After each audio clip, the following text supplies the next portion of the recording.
Halo, assalamualaikum teman-teman. Bagaimana kabarnya? Semoga sehat selalu dan bagaimana puasa hari keempatnya? Semoga lancar dan selalu puasa sampai maghrib ya teman-teman.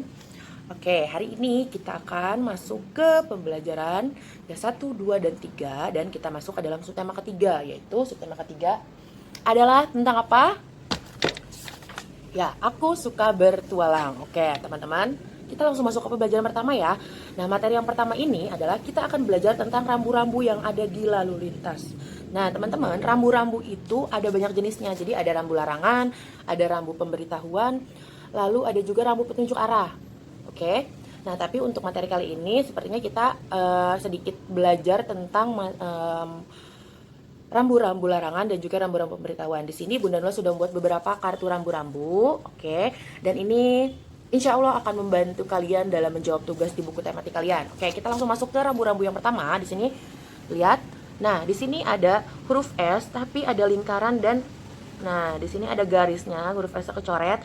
Ini tandanya adalah kalian dilarang berhenti. Jadi, teman-teman, kalau nanti kalian berada di jalan dan menemukan rambu ini berarti kalian tidak boleh berhenti di sini. Oke, tidak boleh berhenti. Jadi harus jalan terus, tidak boleh berhenti di bagian atau jalan yang terdapat rambu seperti ini. Oke, teman-teman. Kita lanjut ke rambu kedua. Kalau kalian di jalan menemukan rambu seperti ini, oke, lihat ada sepeda motor, lalu di sini lihat ada lingkaran yang mencoretnya atau menyilangnya. Nah, kalau kalian di jalan menemukan rambu seperti ini tandanya adalah sepeda motor dilarang masuk. Oke, berarti ini selain kendaraan motor boleh, tapi sepeda motor tidak boleh memasuki kawasan ini. Nah, diingat-ingat teman-teman. Oke, kita lanjut ke 3. Tara. Nah, kalau kalian melihat rambu seperti ini, kita bisa bedakan dengan rambu yang tadi. Kalau ini warna merah, ini warna kuning teman-teman. Nah, ini masuk atau rambu ini masuk ke dalam rambu pemberitahuan. Nanti kalau kalian di jalan menemukan rambu bergambar seperti ini, oke, ini artinya adalah kalian akan menemukan jalan bergelombang atau jalannya tidak rata, tidak datar, nanti akan bergelombang jalannya. Nah, jadi ini pemberitahuan agar kalian berhati-hati di jalan karena kalian akan melintasi jalan yang tidak rata. Oke, kita lanjut ke rambu keempat. Yap. Nah, di sini pasti kalian udah sering lihat ini. Ada huruf P, lalu ada lingkaran merah dan dia mencoretnya. Ini juga termasuk ke dalam rambu larangan, yaitu larangannya apa? Dilarang parkir. Jadi kalau kalian nanti pergi sama ayah, sama bunda, sama om, sama tante, terus ada tanda rambu ini, terus mobil kalian berhenti, itu kalian pasti akan akan ditangkap sama polisi atau diberikan sanksi. Kenapa? Karena di situ sudah ada peringatan tidak boleh parkir di situ. Kelima. Nah, oke. Ini adalah termasuk rambu pemberitahuan juga karena di berwarna kuning, lihat. Nah, di sini pemberitahuannya apa? Terbalik nih. Harusnya merahnya di atas, sorry. Oke, nah jadi seperti ini. Kalau kalian menemukan rambu seperti ini adalah tanda pemberitahuan bahwa kalian akan menemukan rambu lalu lintas. Rambu selanjutnya. Nah, di sini ada segitiga merah. Lalu di sini juga ada gambar seperti jalanan zebra cross, lalu ada gambar orang sedang berjalan. Nah, ini penjelasannya atau ini artinya adalah jalur khusus pejalan kaki. Jadi hanya untuk pejalan kaki saja, teman-teman. Nggak boleh ada motor atau sepeda yang melewati ini. Yap, selanjutnya kita masuk lagi ke rambu pemberitahuan. Nah, di sini ada warna kuning kotak, lalu di kotaknya ini ada gambar mobil, lalu ada jalanan seperti ininya. Nah, ini tandanya adalah pemberitahuan bahwa jalanan licin. Rambu selanjutnya. Nah, kalau kalian menemukan gambar seperti ini di jalan, ini artinya adalah bahwa kalian dilarang putar arah atau kalian dilarang putar balik dalam perjalanan. Selanjutnya, jika kalian menemukan rambu-rambu di jalan seperti ini, oke, nah seperti ini tandanya adalah akan ada persimpangan 3 di sebelah kiri. Oke, akan ada persimpangan, jadi akan ada jalan persimpangan. Oke teman-teman, jadi itu saja yang bisa Bunda Nula beritahukan beberapa rambu-rambu lalu lintas. Jadi semoga rambu-rambu yang tadi Bunda Nula kasih tahu bisa membantu kalian untuk mengerjakan latihan soal di halaman 110. Nah, it's so easy teman-teman. Jadi di sini tugasnya adalah kalian hanya tinggal memasangkan. Di sini ada 4 rambu-rambu 1 2 3 4. Lalu di sini ada artinya. Pertama, kendaraan dilarang berhenti, lalu kendaraan dilarang parkir, tempat menyeberang, lalu di sini dilarang berputar.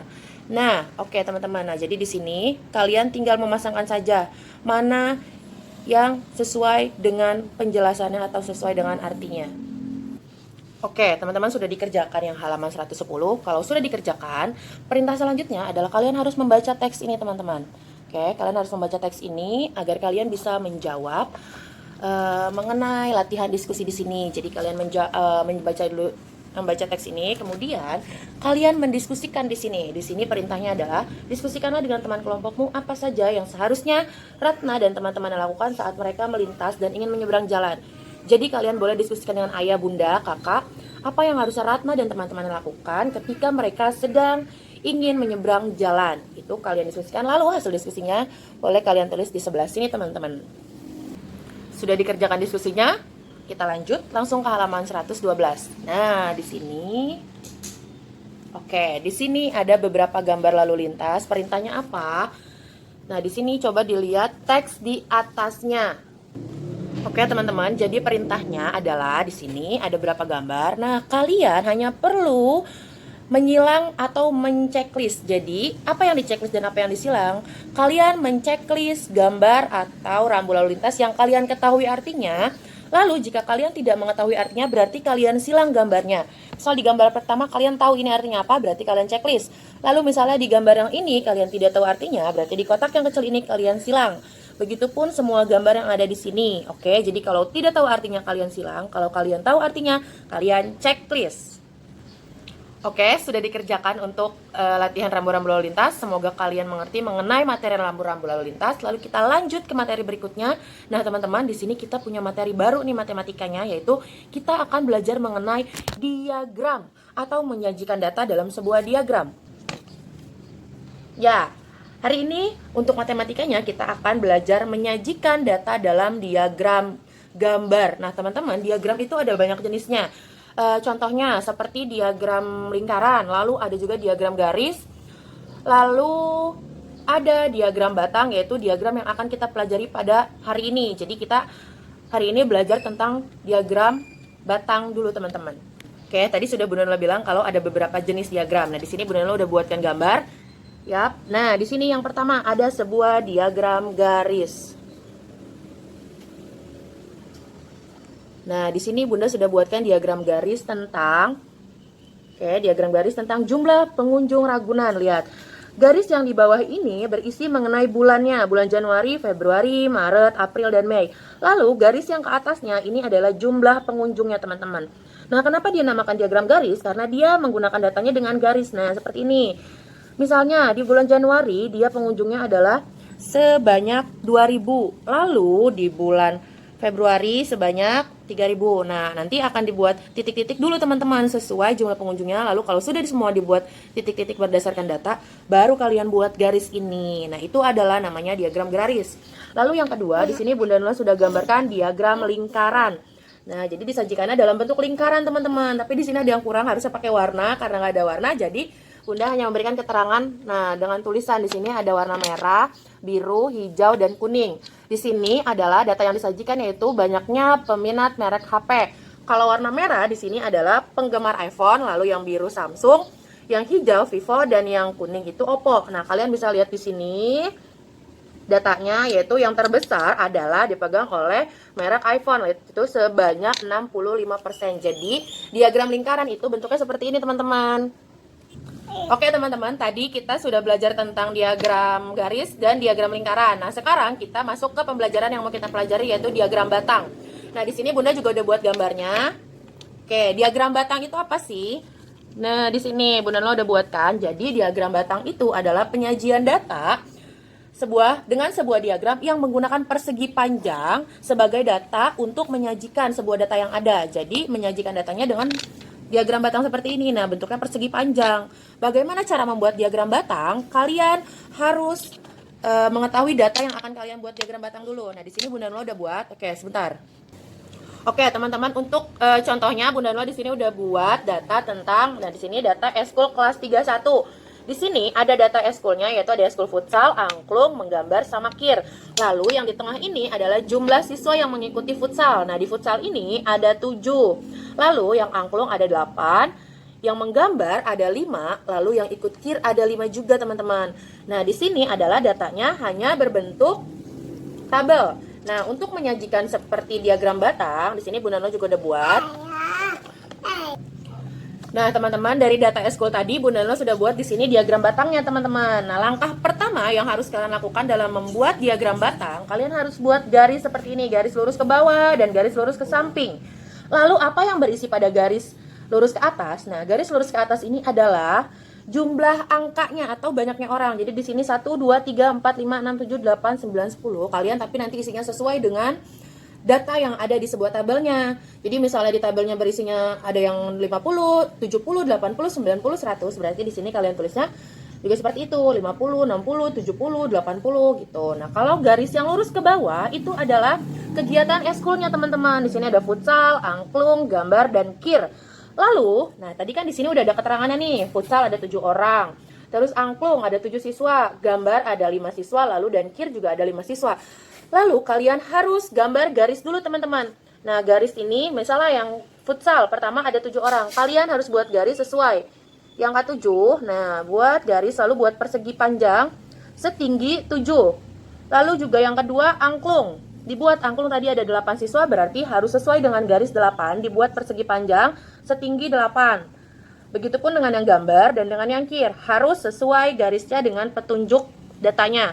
Kalau sudah dibuat kotak atau dibuat persegi panjang, tinggal kalian arsir. Nah, ini kalau sudah diarsir, maka jadilah diagram batang. Sangat mudah, teman-teman. Jadi semoga materi tentang diagram batang ini bisa membantu kalian dalam mengerjakan latihan di buku tematik. Oke, teman-teman, tadi sudah Bunda Nurul jelaskan dan juga sudah ada contohnya di halaman 113. Selanjutnya, tugas kalian apa? Tugas kalian adalah membuat sebuah diagram batang juga. Nah, di sini teman-teman, nah di halaman 114. Di buku kalian, itu kalian disuruh atau diperintahkan untuk menggambar sebuah diagram batang. Tapi di sini belum ada petunjuknya, teman-teman. Di sini kan kalian disuruh berkumpul dengan kelompok lalu menghitung jumlah rambu yang diketahui teman kalian. Tapi karena di sini kalian kan sedang di rumah belajarnya, jadi nggak sama teman-teman.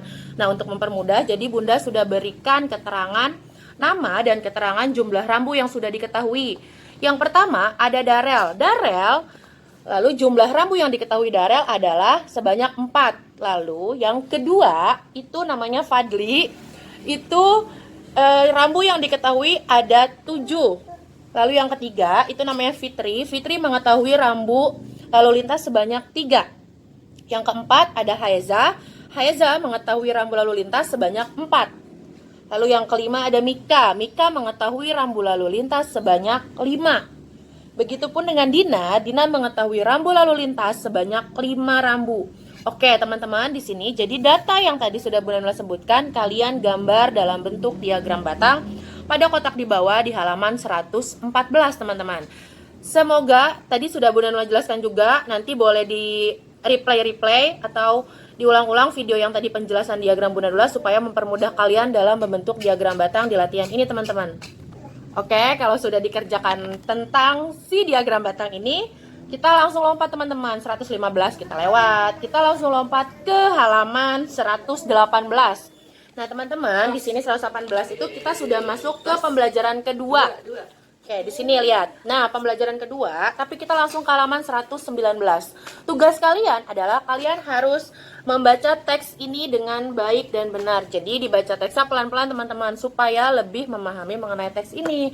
Nah, nanti kalau sudah dibaca gimana, Bun? Nah, kalau sudah dibaca, kalian mengerjakan latihan seperti biasa. Nah, di sini ada 4 soal latihan. Kalian mengerjakan. Nah, ini semua jawabannya ada di teks sebelumnya, teman-teman. Oke, seperti biasa kalau sudah selesai difoto lalu dikirim ke WhatsApp Bunda Guru. Oke, teman-teman, kalau tadi di halaman 120 sudah kalian kerjakan, nah kita langsung masuk, teman-teman, ke pembelajaran ketiga. Banyak ya. Oke, supaya cepat selesai, kita langsung masuk ke pembelajaran ketiga, yaitu kalian langsung buka di halaman 125. Nah, di sini juga ada sebuah teks, teman-teman. Nah, di sini teksnya adalah berkeliling di taman kota. Jadi, Nanti seperti biasa teksnya dibaca, kalau bisa dibaca beberapa kali biar kalian lebih memahami isi teks ini.